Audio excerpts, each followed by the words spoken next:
یہ دور جس دور میں ہم اپنی زندگی گزار رہے ہیں یہ فتنوں کا دور ہے، اور اس دور میں اسلام دشمن طاقتیں پوری کوشش کر رہی ہے کہ کسی طرح سے مسلمانوں کا تعلق اسلام سے کمزور ہو جائے یا ٹوٹ جائے، اور قرآن اور حدیث کے خلاف الگ الگ انداز سے شکوک و شبہات پیش کیے جاتے ہیں تاکہ کسی طرح ہماری نئی نسل، ہمارے نوجوان اسلام کے حوالے سے شکوک اور شبہات پہ مبتلا ہو جائیں اور اپنے بزرگوں کی وہ وراثت، وہ ورثہ جو ان کو نسلاً بعد نسل ملتا چلا آ رہا ہے، وہ اس سے اکثر ہاتھ دھو بیٹھے۔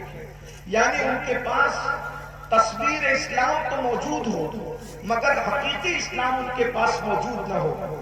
حقیقت اور تصویر میں فرق ہوتا ہے۔ مقرر کی تصویر مقرر کی یاد تو دلا سکتی ہے لیکن تقریر نہیں کر سکتی۔ تصویر اور حقیقت میں یہ فرق ہوتا ہے۔ پانی کی تصویر پانی کی یاد تو دلا سکتی ہے لیکن پیاس نہیں بجھا سکتی۔ کھانے کی تصویر منہ میں پانی تو لا سکتی ہے لیکن بھوک نہیں مٹا سکتی۔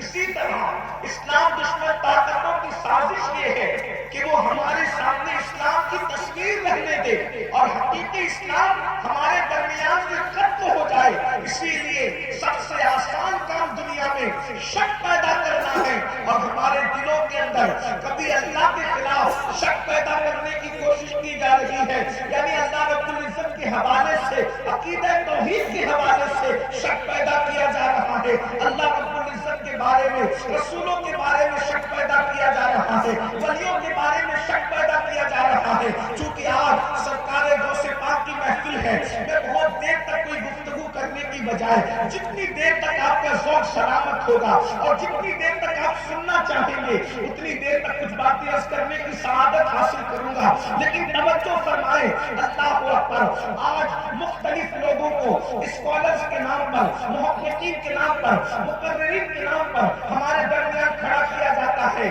اور وہ ولیوں کے حوالے سے بولتے نظر آتے ہیں۔ یہ ولی کیا دے سکتے ہیں؟ یہ ولیوں کی کرامت کیا چیز ہے؟ نہ قرآن میں اس کا تذکرہ ہے نہ حدیث میں اس کا تذکرہ ہے، یہ تو کہانی کس سے ہے؟ آج یہ میں آپ کو بتاؤں ولی کی طاقت کیا ہے، ولی کا پاور کیا ہے، میں صرف قرآن سے آپ کے سامنے رکھنا چاہتا ہوں تاکہ اگر کسی جوان کے دل میں شکوک و شبہات پیدا کر دیے گئے ہوں تو ان کو معلوم ہو جائے کہ ولی کی قوت کسے کہتے ہیں، ولی کی طاقت کسے کہتے ہیں۔ اللہ اکبر، میں نے جس آیہ کریمہ کی تلاوت کی ہے، اللہ رب العزت قرآن مقدس میں ارشاد فرماتا ہے، آیت مبارکہ کا جو ترجمہ یا ترجمانی یا مفہوم میں پیش کر رہا ہوں، آپ کسی بھی مکتبہ فقہ کا ترجمہ اٹھا کر کے پڑھنا، انشاءاللہ قریب قریب یہی معنی و مفہوم اس کے اندر ملیں گے۔ قرآن کہتا ہے الاخلاء یومئذ بعضهم لبعض عدو، قیامت کے دن جتنے تمہارے پکے دوست ہیں، جتنے تمہارے گہرے دوست ہیں، وہ سب کے سب تمہارے دشمن ہو جائیں گے۔ دیکھیے میں آپ کے سامنے آیت کا ایک حصہ پڑھتا ہوں۔ الاخلاء، الاخلاء مطلب یہ اخلاء خلیل کی جمع ہے، اور خلیل کس کو کہتے ہیں؟ خلیل پکے دوست کو کہتے ہیں، خلیل گہرے دوست کو کہتے ہیں۔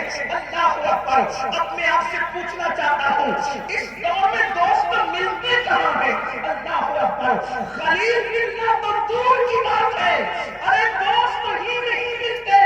آج دوست نہیں ملتے۔ آپ اگر چائے پانی والوں کو یا پارٹی کرنے والوں کو دوست سمجھتے ہیں تو یہ دوست نہیں ہے، یہ تو وہ لوگ ہیں جہاں گڑ ہے وہاں مکھی ہے، جہاں شکر ہے وہاں چوٹی ہے۔ اللہ اکبر، کہتے ہیں کہ جب کشتی ڈوبنے لگتی ہے تو سب سے پہلے چوہے بھاگ جاتے ہیں۔ اللہ اکبر، بھاگ جاؤ۔ آج لوگ ماں باپ کا رشتہ نہیں نبھا پا رہے ہیں تو لوگ اپنے دوستوں کا رشتہ کیا نبھائیں گے؟ اللہ اکبر، مائیں انتظار کرتی ہے دلی میں کمائے جانے والا، دلی میں گیا ہوا بیٹا جو کمانے کے لیے گیا، کلکتہ میں کمانے کے لیے گیا، ممبئی میں کمانے کے لیے گیا، سعودی میں کمانے کے لیے گیا۔ گاؤں کی بڑھیا کہتی ہے کہ میرا بیٹا تو دلی رہتا ہے، میرا بیٹا تو کلکتہ رہتا ہے، میرا بیٹا تو ممبئی رہتا ہے، میرا بیٹا تو سعودی رہتا ہے، لیکن اللہ اکبر، اس